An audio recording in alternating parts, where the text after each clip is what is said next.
ભાજપના પૂર્વ કેન્દ્રીય મંત્રી સ્મૃતિ ઈરાની સુરત શહેરની મુલાકાતે આવ્યા હતા. સુરત શહેરની 200થી પણ વધારે મહિલા ઇન્ફ્લુએન્સર તેમજ અન્ય ઇન્ફ્લુએન્સરો સાથે યુનિયન બજેટ વર્ષ 2026ના વિવિધ વિષયો પર ચર્ચા કરવામાં આવી હતી. AI, MSME, content marketing, business growth, CA તેમજ ડાયમંડના વેપારીઓ સાથે મુખ્ય ચર્ચા કરવામાં આવી હતી.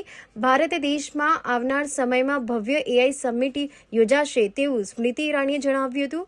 તેમજ સુરતમાં ગ્લોબલ કેપેબિલિટી સેન્ટર જીસીસી સ્થાપિત થાય તેવો આગ્રહ સ્મૃતિ ઈરાનીએ સુરત શહેરના ભાજપ પ્રમુખ પરેશ પટેલને કર્યો હતો.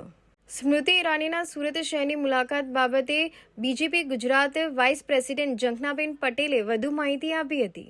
જી બેન, આજે કઈ પ્રકારની ટોપિક ઉપર ચર્ચા કરવામાં આવી હતી? શું મુખ્ય એવા ટોપિક્સ હતા જેનો પર આજે સ્મૃતિ ઈરાની સુરત શહેર આવ્યા અને ઇન્ફ્લુએન્સર સાથે વાત કરી?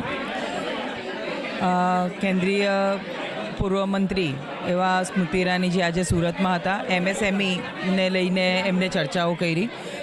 સ્થાનિક લેવલ પર જે સુરતને પ્રોપર સુરતને જે કાપડ સાથે જોડાયેલો છે, ડાયમંડ સાથે જોડાયેલો છે, તેમાં કેટલો ફાયદો થશે, આવનારા ફ્યુચરમાં સુરત કયા લેવલ પર જશે, ગુજરાત કયા લેવલ પર જશે, તેના માટેના બજેટને લઈને સ્મૃતિજીએ વાત કરી.